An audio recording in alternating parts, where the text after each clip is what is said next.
Good morning, everybody, and thanks to the EPA for this kind invitation to talk to you. My name is Donal Sheehan. I'm one of the people involved in the BRIDE project, and that stands for Biodiversity Regeneration in a Daring Environment, and it's all about trying to improve biodiversity in intensive dairying land predominantly, but it could be also tillage or beef or whatever. So the first slide is it's a picture of the BRIDE River, and it's kind of it reflects really everything being perfect and pristine and tranquil, but beneath it all, that may not be so. That water quality might look clear and everything else, and green fields and trees behind it, but underneath it, the health of the environment isn't as good as what it should be. So we're trying to improve biodiversity, water quality, and carbon sequestration also. This is the catchment area. And it's funny, we use the actual catchment area, which is a kind of a water quality term. We use the catchment area of the Bride Valley as our, that's where all the farmers are drawn from. So you have Tallow, Connacht, Coolagone, Castines, McCormick, Barton, Gilville, Belno, and Watergrass Hill. And what we're trying to do basically is get everyone in that area singing off the same environmental hymn sheet, whether it's for water quality or for carbon sequestration or obviously biodiversity. But when you're talking about any of these, they're all interconnected. You know, you improve one, you'll improve the other. And maybe just one point of interest, when you look at that map, and from a water quality point of view, I'm here in Castines, and this is where the project is based, but it's dealing with the entire valley. And you know, there's a water treatment unit up here, and yet there's a water intake facility down here. And you know, the lesson to be taken from this is that every action that we take in that catchment area, it affects the quality of the water. And the important thing is that we're all, as I said already, singing from the same environmental hymn sheet, whether it's water quality or biodiversity or carbon sequestration or whatever. So the objectives of the project, basically, it's very simple. It's to improve farmland biodiversity, and that's number one there. But that is actually it's number one as well. It's meant to be number one. You look at the second point there. We try to reward farmers for those improvements, but very often, I think in previous agri-environment scheme, the first thing was to reward farmers, and the second thing then was to improve the environmental parameters, whatever you're trying to do. But really, the goal is to improve farmland biodiversity, and we try to do that by incentivizing farmers to make improvements, raising awareness of the environmental problems, and if you're going to showcase the problem, you have to give a solution, and that's part and parcel of what we're trying to do all the time. That we do showcase the problems, but we also showcase the solutions, because we have the solutions. You know, improving biodiversity or water quality or any of the other things, this isn't rocket science. It's just a matter of changing mindsets and also changing the way we farm or whatever. So we try to create a template for a results-based payment scheme. So all of our payments, although we pay a capital payment for capital measures to improve biodiversity, but we also pay a results-based payment each year based on the results of the habitats that are in each farm. That's how it's worked. And ultimately, and this is really where we want to go, is to facilitate the creation of a market-based demand for all of these services. That there's no value on hedgerows or riparian buffer strips or woodland, and we try to it's trying to put a value on that, really, because there isn't a value on it. This is the back page of our habitat management guidelines, which we brought out only very recently, and it's actually everyone should take stock of what the farmers are saying. This was a public meeting that we had where Ear to the Ground were out filming, doing a feature on the project, and it was like we prepped the farmers to say it, but we didn't. They asked farmers on the way out, you know, what they thought, and they admitted that, you know, yes, we have made mistakes. And I'll just quote one. I think it's time we took stock of what damage we have done and try and improve the environment and hold it for future generations. And that was brilliant when I heard that, because it was farmers acknowledging that that they made mistakes, and also taking responsibility for it, and if everybody could do the same. And it's a pity that that the actual industry themselves would not take that stance as well, because they're all part of it. Policy, pricing, the way farming has been over the last number of years, that's not entirely farmers' fault at all. They were driven down that road, but it was a great start for us, and for any project really. When you acknowledge that that there's a problem, you can then go on to find a solution. This is it's very an orthodox looking slide, but I find this actually happened myself. It was an article that was on the Irish Examiner back in 2012, and 2012 was a really, really wet year, and especially during the summer. And I remember trying to get out slurry or trying to get in silage. It was exceptionally difficult. It rained a lot during the summer, and I remember trying to stay between the heavy rains to get out yard washings or whatever. And the year after, the family, we were going down to Youghal to go swimming one day afternoon. It was a beautiful day, and that morning it was mentioned on the radio how Youghal had lost its blue flag status, and it just brought home the message to myself how we are all so responsible for water quality. Here I was going off down to Youghal, spending a few quid down in Youghal for the day, buying ice creams, having lunch. And I couldn't go down because the beach was closed, because possibly what I was doing myself, but for what was happening in the whole of the Bride Valley. And that's not blaming farmers either, that's just the way it was that year. But it just does show that, the people of Youghal are dependent on people going down there and spending a few quid, and I'm dependent on the people of Youghal buying milk for me. So it was a lesson that I think we could all learn.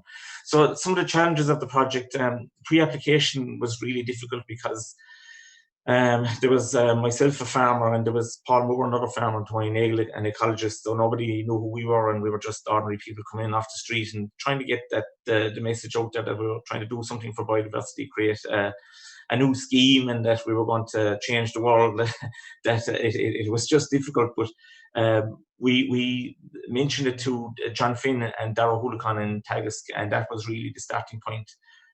When an organisation like Teagasc, or you do need the big organisations to come on board, and then it gets a bit of traction, and that was vital. But before that, I have to say, it was fairly frustrating, and you could see, I suppose, as well, a farmer wanting to improve biodiversity. Where was that person going?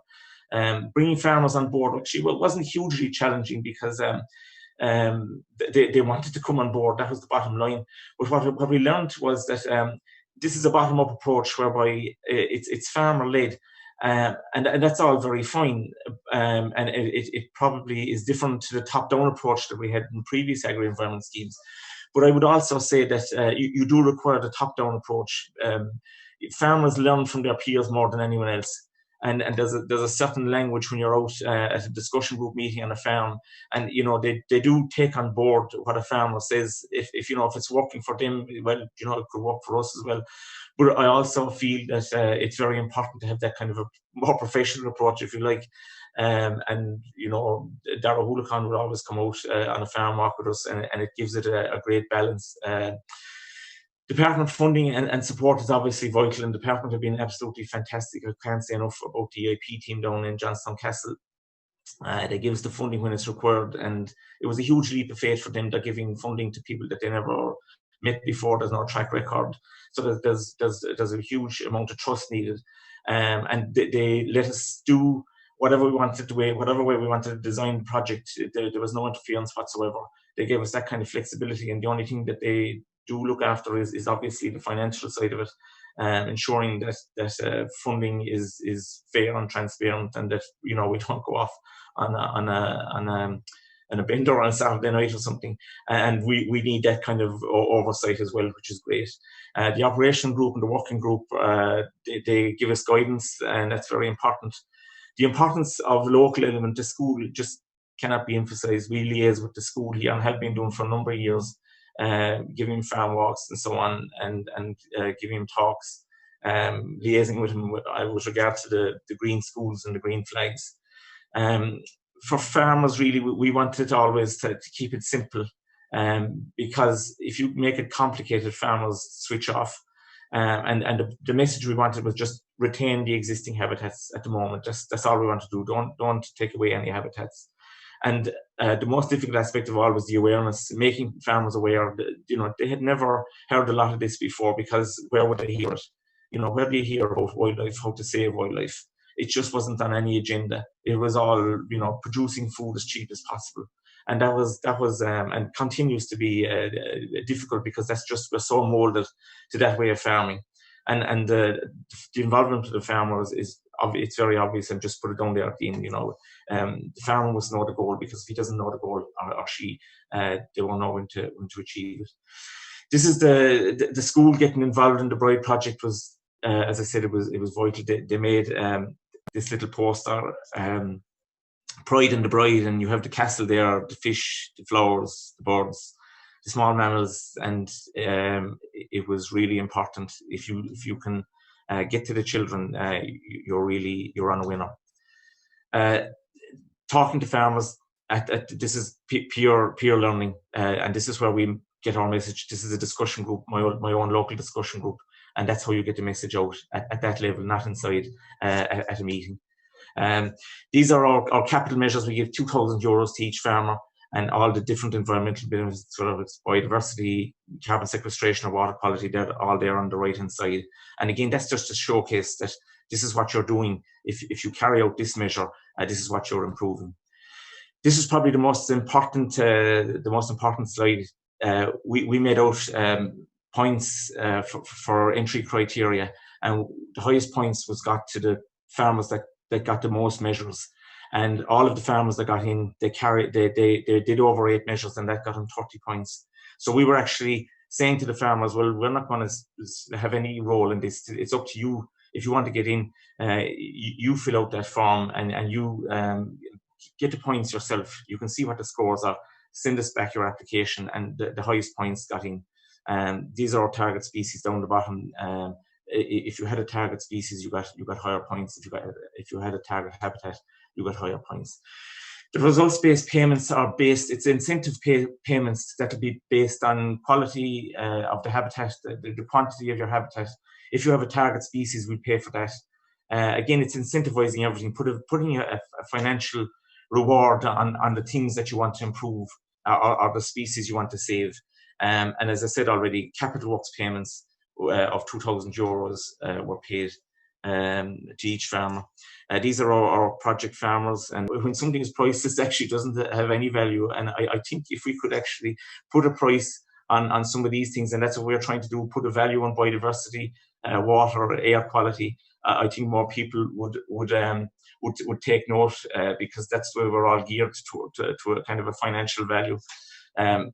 Just stuck in there, there was a lot of talk about chlorinated chicken there during the Brexit talks, and it's totally unacceptable. But yet, with chlorinated water seems to be okay, and we're focusing very much on reducing pesticides, and also the use of nitrogen. It's a huge problem, whether it's for biodiversity or water quality, and I really think that we need to address the high use of nitrogen on farms, and we need to start tackling that environmental issue with a carrot approach rather than stick.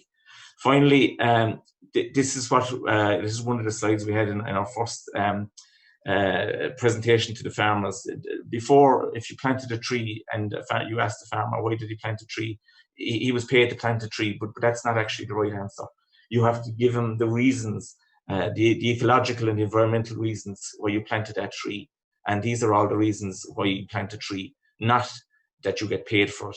And down at the very bottom, these farmers are delivering a very valuable service to the community other than food production. And there needs to be a value put on those ecosystem services. And that's where I hope the new cap will come in. And I don't want to be seen to be going around with a cap in the hand for farmers. But this is where we live in, and farmers are not being rewarded because of the cheap price of food.